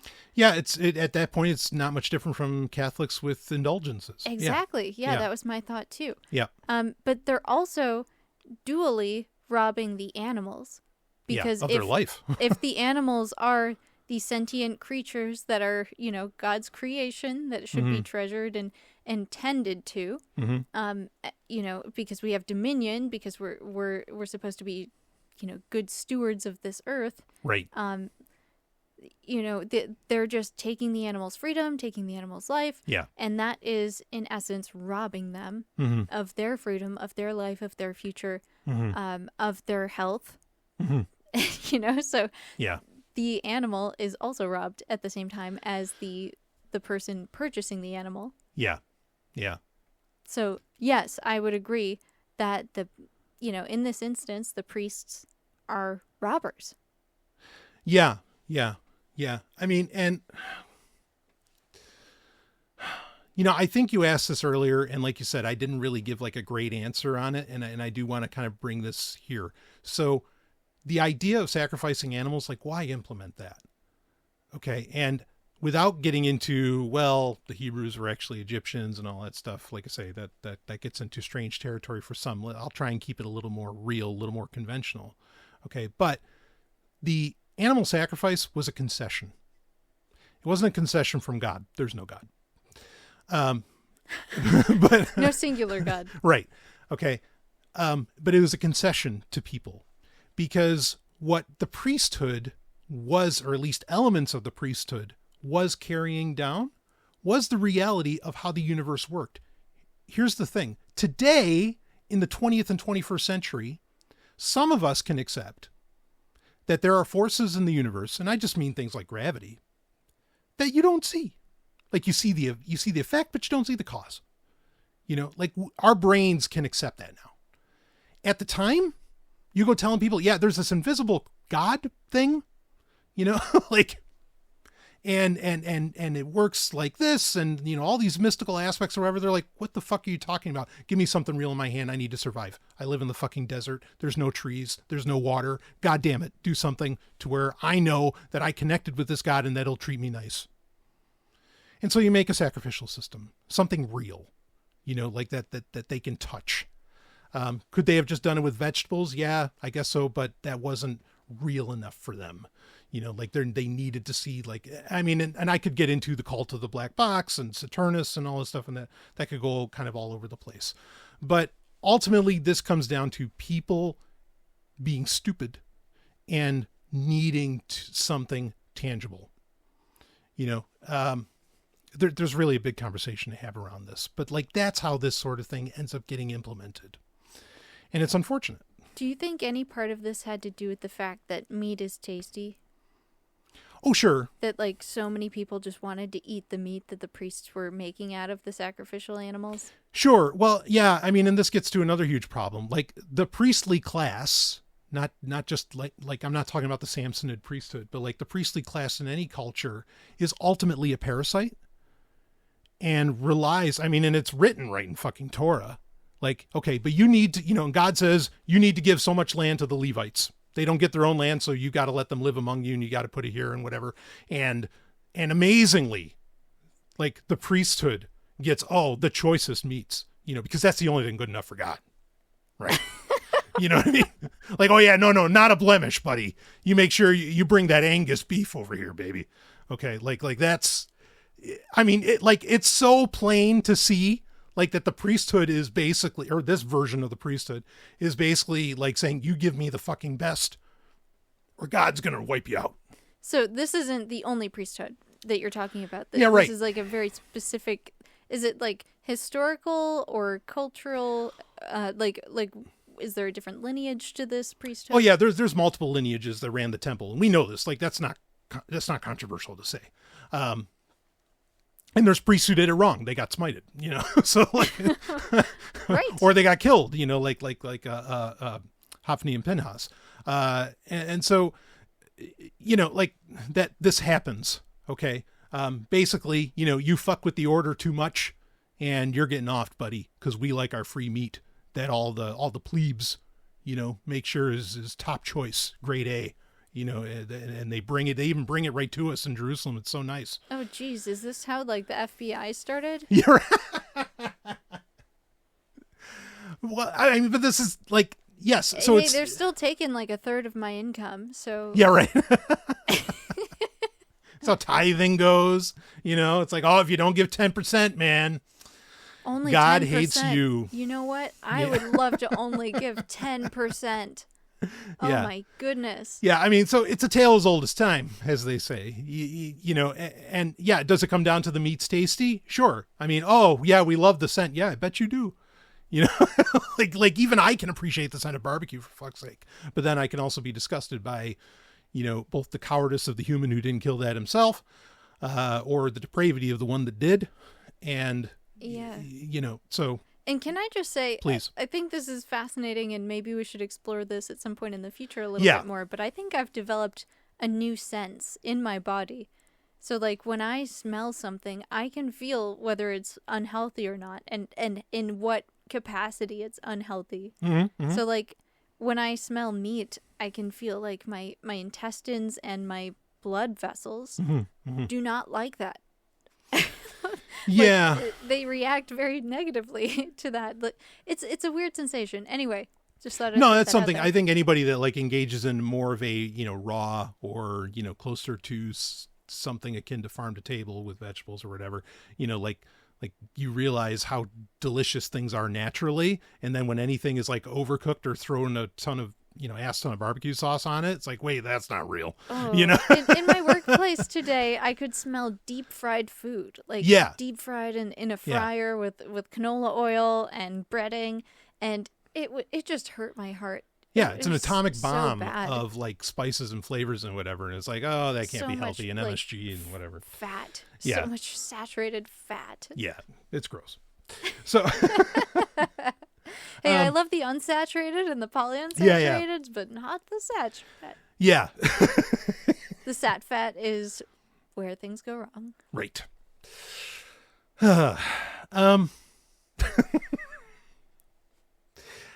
Yeah. So I want to. Okay.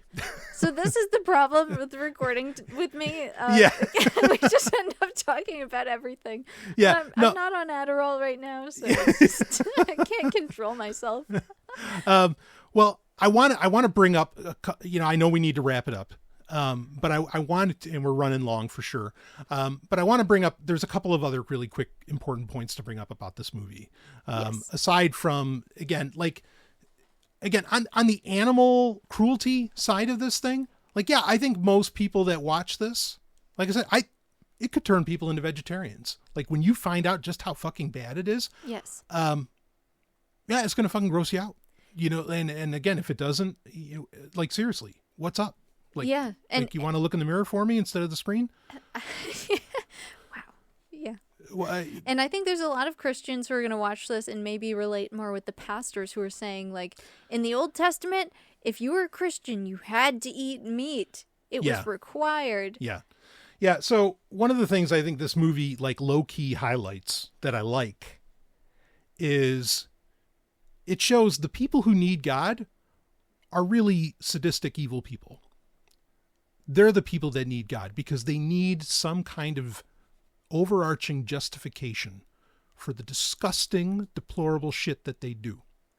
Yeah, I think at one point they made a tie to Tyson and one of the top priests or pastors that they were talking to. Yeah, that was amazing too. How they show do you want to know how much of the meat industry in America is tied to Christianity? Or it's funded by it in some way. Yeah, I mean it's true for a lot of industries actually, particularly in this country. But that's besides the point. So here's the thing: this movie, I can only, so who are the villains? Okay, of this film, who is this film trying to reach? Considering the people that they brought in as the, shall we say, hostile interviews, or the pastors that they showed off in their own footage talking about whatever. Those are the enemies. Okay. So you're trying to convert their flock. Okay. Those are the enemy shepherds, as it were. Christians who eat meat. That's the target audience. Yeah. Yeah. Or, these really fundamentalist Christians, but here's the thing. This movie, again, is just going to fail because a lot of the evidence that they used wasn't even from the New Testament. It was extra biblical sources. They're bringing in Josephus. Now, most Christians, even fundamentalist ones, don't have so much of a problem with Josephus. There's problems with Josephus, who was a first century Roman chronicler, Jewish, who is He's a historian. Yeah, he was a historian, but he was also a diplomat. And, as we all know from the Lando Malari School of Diplomacy, you don't write the truth in your reports to the home world about other cultures, so, and so Flavius Josephus was definitely trying to, please his Roman overlords. But that's a separate conversation. Okay. But they're bringing in like the gospel of the Ebionites. Another newsflash, folks. Do people even know who the Ebionites are? I know who they are. Okay, but most people don't know who the Ebionites are. No, I don't know who they are. All right, so the Ebionites were this competing Christian church or Christian denomination in the first century, who it's theorized were under James the Just, James, the brother of Jesus, who also wrote, supposedly, the book of James, who you can find pretty good evidence that he was a vegetarian. And the Ebionites were vegetarians. We know some things about the Ebionites. Part of the reason we know about them, though, is because they're written by the Christian groups that won in the game of history and stamped them out. Okay, so the Gospel of the Ebionites, like, we only have like 8 or 9 verses from them. And again, it comes from their competitors who won the day. The Ebionites did not win. The Ebionites were hardcore Jews. They still believed in, they still believed in following a lot of Levitical law. If I were to have a modern day comparison to the Ebionite belief system, it would probably ironically be the Seventh-day Adventists, because most Seventh-day Adventists are also, not all, but Ellen White very strongly promoted a vegetarian/vegan message. They still keep the Sabbath, and they basically follow the Decalogue, or, the 10 Commandments. Okay, the Ebionites were probably a little more hardcore than that, and again, they had to be Jewish, as to where Seventh-day Adventists do not. But that's just like a modern corollary. But this is my point, is that once you start bringing in extra biblical sources to try and prove your point, like they did with the Gospel of the Ebionites, you've already lost. And once you're questioning, once you're saying that, oh, well, the story about the fish, it was just bread. They added in the fish later, and is probably a historical reference to Pythagoras or something like that in the story that Pythagoras went through, which is a story. And Pythagoras actually existed, unlike maybe some other characters, but that's besides the point. But once you start doing that, once you start saying that the Bible isn't inerrant, isn't the inerrant word of God, the people are going to turn their TV off. Or you get people angry and then it's free publicity anyway. Sure, right. And people get angry or whatever, okay. But that's my point, is you're not going to convert those people. Like, the audience that they were pointing at was never going to be converted by the way that they were presenting things. And also, as dumb as many fundamentalist Christians are, and oh yes, they are, most of them, I think, would probably also know that, wait a minute, they'd know about the whole Greek-Hebrew sleight of hand that they pulled, with the Den of Thieves. And that was true sleight of hand. And it's,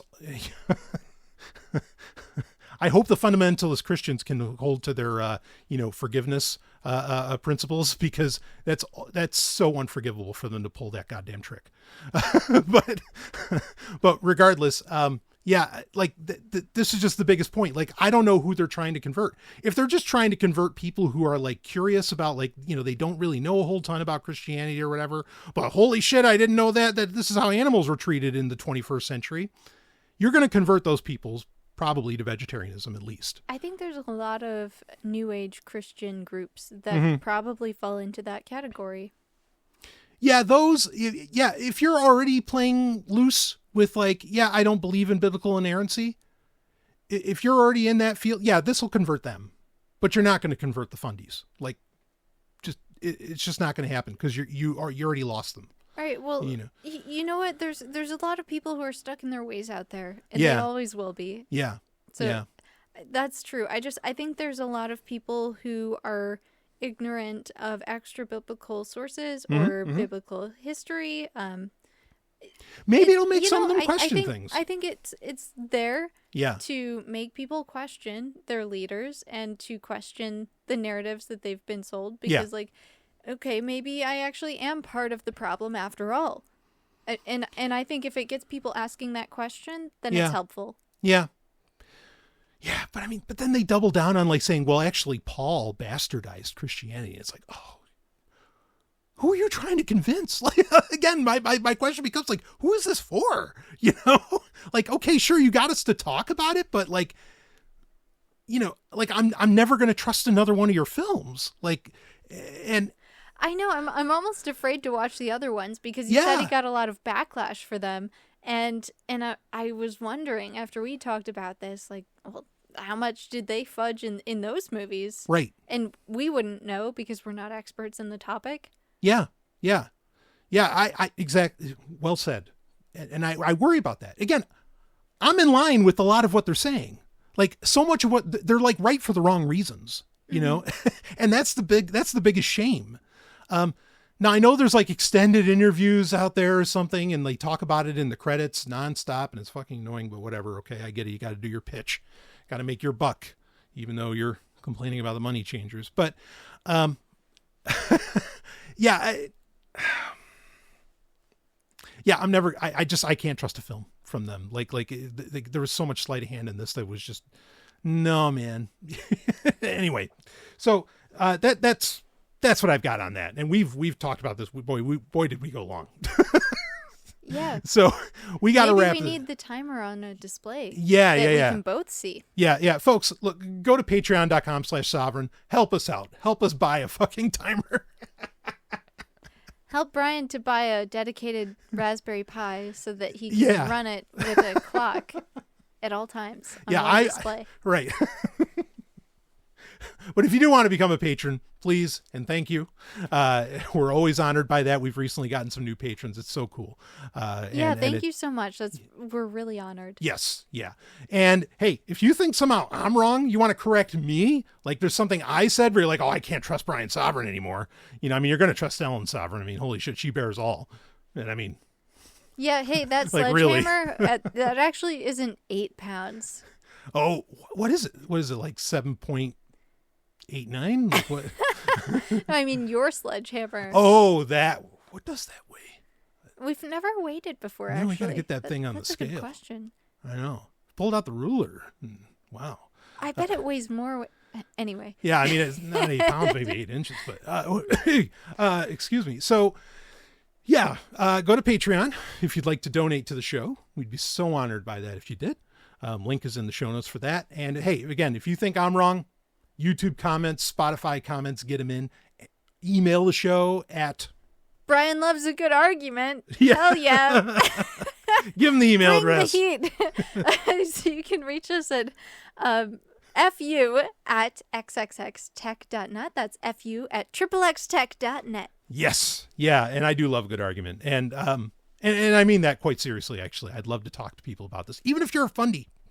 If you're a fundy, oh man, please.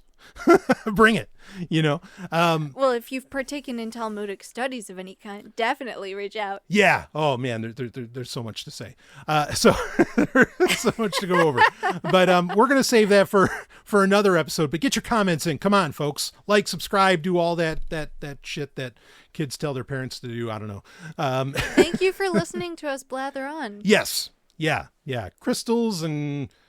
We're so happy to have you along for this ride. Yeah, Crystals and Christspiracy. Maybe that should be the name of this episode. All right, that's the name of the episode. There it is. We got it at the end. All right, folks, we're going to wrap this one up. You know, you den of robbers, you. We'll wrap this one up, and we will see all of you on the other side. You just experienced Sexoterica. This show, while fun, includes extensive original research that is only possible by funding from people like you. Go to patreon.com/sovryn if you'd like to donate. And if you enjoyed the show, please like, comment and subscribe or leave a review. From all of us at Sexoterica, we love you and we thank you. We really, really do. Testing, 1, 2, 3. Concluded Dr. Paran, it is apparent that oh my god, this is like the 5th take. It's apparent that inadequate diet, poor housing, the hazards of occupation, and the instability of the labor market definitely create immediate health problems. The labor market. The works of Satan. Human terrain. Human terrain warfare. Oh, we'll get blocked for that. Okay.